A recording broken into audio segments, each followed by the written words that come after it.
Hello. Happy Wednesday. Welcome, welcome.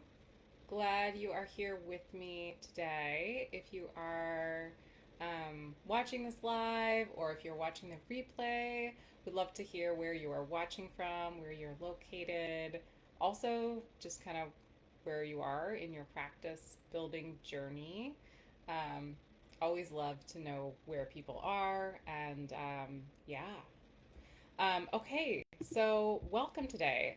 So today we're going to be talking about how to have fewer sessions and make more money in our private practices, which is one of the big reasons that we start private practice in the first place and are in private practice is to have fewer sessions and make more money. Because this model of seeing 30, I've even, hear of people seeing 40 and beyond clients a week, it's not sustainable for me and for many of my clients. It's truly not sustainable.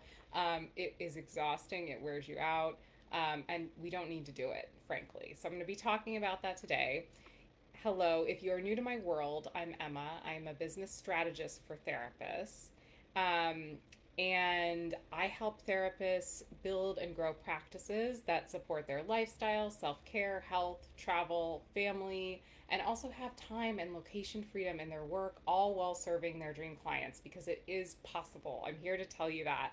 I myself have had a fully remote private pay practice for 9 years, and I've been remote since 2020 and fully private pay since 2021. I travel the world. I spend a lot of my time in Mexico.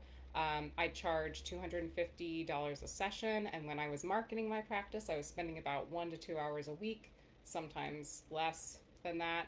And it's really an amazing lifestyle, and it is so possible. So, if you are serious about growing your private pay practice, I'm going to put a link to book a call with me. It's a call where we can talk about how all this would apply to your business. It's a no pressure call. Would love to chat with you further. Um, Jackie, yes, this is going to be posted. The replay will be available. I will tag you in the replay. So have a good session. Okay, so let's go ahead and dive into it. So, how to have fewer sessions and make more money in your private practice. So, if you're anything like most therapists, you have been burnt, like myself included, by agency work and low paying insurance panels. And you want to have fewer sessions while earning more money in your practice and having a life outside of being a therapist. Um, so now you're trying to maybe get paid more hourly and cut down on your sessions in your practice or your sessions in agency work. Maybe you're trying to quit your agency job and build a private practice that's going to allow you to make more money. And you're sort of doing it on the side and trying to build it up. A lot of my clients who I work with in my coaching capacity are at this point. I was here for a while of trying to build a practice on the side. Or maybe you're in a place where you have decided, you're in private practice and you're really wanting to either leave insurance behind or cut down on the low paying panels. So maybe you've tried a couple things with this.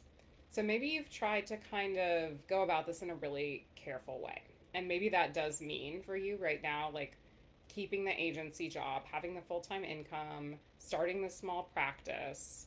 Um, or maybe if you're in private practice already, you've dropped a low paying panel. And this maybe has left you scared about what's going to happen. Maybe you have seen a dip in client referrals and you don't really know what to do. Or maybe you haven't necessarily seen a dip really, but you're just scared about like, well, what if I do leave this panel altogether? What if I go private pay altogether? What's that going to be like? Am I going to be able to maintain a full practice? Maybe you have raised your rates. And after raising your rates, you've heard a bunch of no's on your consultation calls, and you feel like everyone you talk to just wants to use their insurance and it's kind of not really working out, and you're sort of like doubting your price and if it is really possible to charge a higher rate and work fewer hours in your practice. So maybe this has led you to question your rates, or maybe to take on some sliding scale clients for the purpose. I mean, absolutely nothing wrong with taking sliding scale clients or having pro bono slots, but maybe you're feeling like you need to take on sliding scale clients because you're afraid that no one is going to pay a higher rate for therapy. Or maybe you feel scared by the rhetoric out there that people won't pay premium prices in this economy, and that, the economy is going downhill, and, people are just not paying this anymore. So I'm curious, if anyone's kind of like watching this or watching this back, like if these are things that have occurred, with you, or you've heard before, or have happened with you. Let me know if you want in the chat. Um, so, okay, here's the truth. There is a ton of hope. By the way, maybe you've seen some of that article going around about why therapists are leaving networks.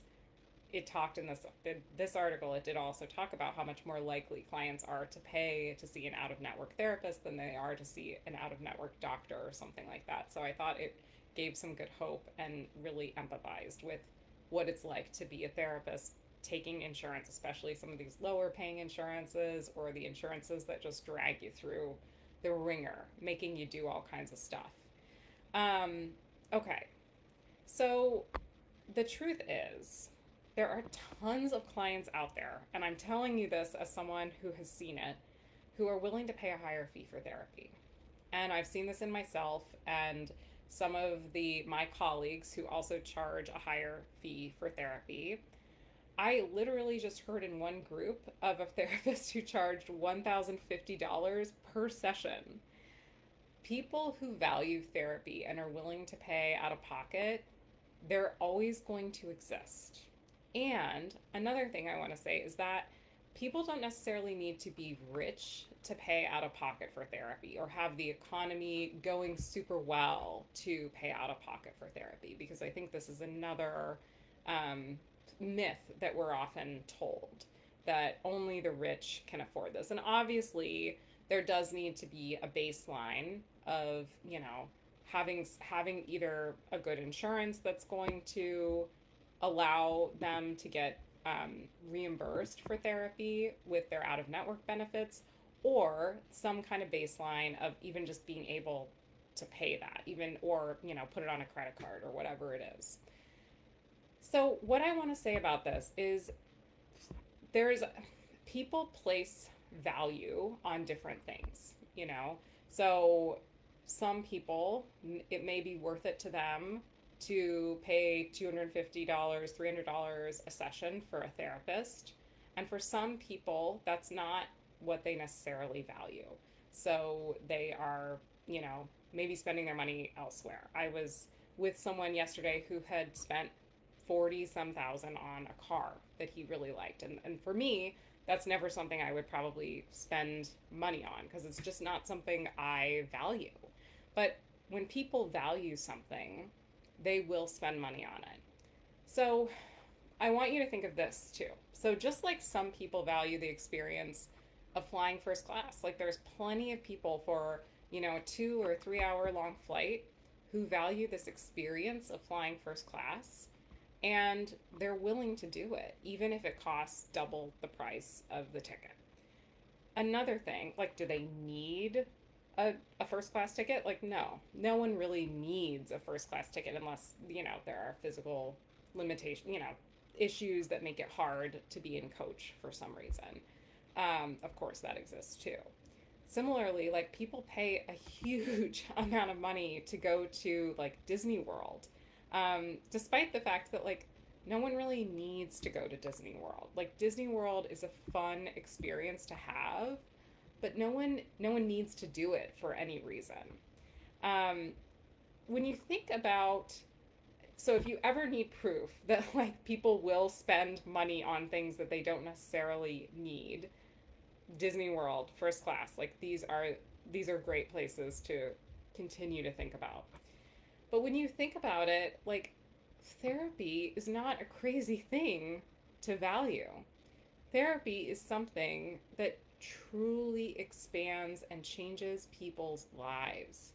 It is something that can help them heal their trauma permanently. It's something that can help them save their relationships or overcome an addiction or overcome OCD. Like, this is a hugely, hugely valuable, I would say oftentimes objectively valuable thing. And people are spending $40,000 on a car, or spending money to go to Disney World, or spending money to fly first class. Like, therapy is something people will spend money on who value it, and it's not a crazy thing to value. So I want to put that in your head. And then I want to say that many people I talk to are wondering, like, how we find these magical seeming clients who value us, who value therapy, and who are willing to pay a high rate to work with us. So the truth is, we don't need to go chasing clients or dancing on Instagram, or doing something insane, or spending all our time passing out flyers to attract these clients to us. We need to have a proven strategy for marketing to these premium clients who value therapy specifically. So let me be clear about this. A lot of the marketing strategies that get taught to therapists are tired and old. Not all of them, but some of them are. And they don't help us stand out in a saturated market and appeal to these high intent private pay clients. I took a course a while back about marketing a private practice, and it was filled with advice like go to networking events and pass out flyers at doctors' offices. And this is old advice. Even the advice of just like having a niche, having a website, it's not going to cut it. Passing out your business cards, it's not going to cut it. Because let's be real, the kinds of clients who value therapy enough to pay a higher rate out of pocket are going to be comparing you against a sea of other therapists. And there is going to be very specific ways that these people specifically are trying to find a therapist. So, okay. So I want to now think about the kinds of clients who are willing to pay a premium price for a therapist. So let's think about them. This person has enough money to spend on therapy and or is willing to go through the effort of paying out of pocket and being reimbursed for their out of network benefits. This person is likely very sophisticated. So this person is probably aware that she has a problem. She's probably tried a lot of things to solve it. Probably tried therapy before, maybe using her insurance, maybe not. Heck, this person may have even tried coaching or some kind of alternative or holistic methods for solving this problem. She's probably familiar with her specific issues, with some of the symptoms, she's probably done some digging and some research around this if she's getting to a point of like being willing to pay out of pocket for a therapist. This is a highly motivated person who's self aware. She really wants to work with someone who gets her inside and out, who she connects with, and who she trusts to be able to solve her problem.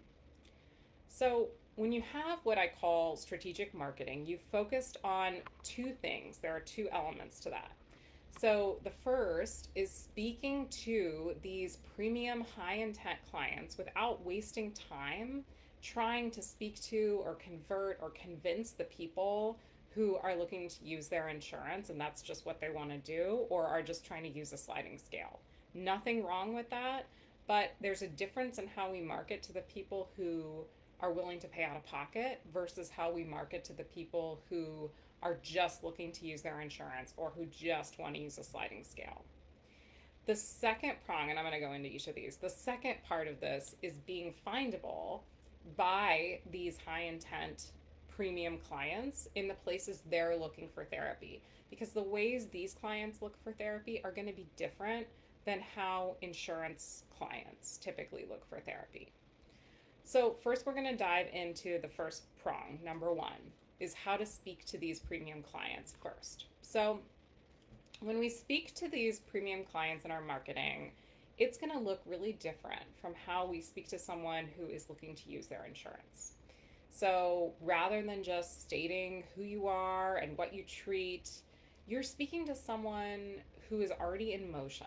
So, if they see someone who, just says, like, yeah, I'm a therapist and I do, individual therapy, this person is probably going to glaze, their eyes are going to glaze over this. It's not going to appeal to them. You're speaking to someone who already understands some of what you do, has likely been in therapy before, like we said, who values her experience in therapy and her time oftentimes more than her money. So I did a training last week actually on how to become the obvious and incomparable choice to this person. So I'm not going to go too much into that, but I will say go back and watch that one if you'd like some tips for how to do this more.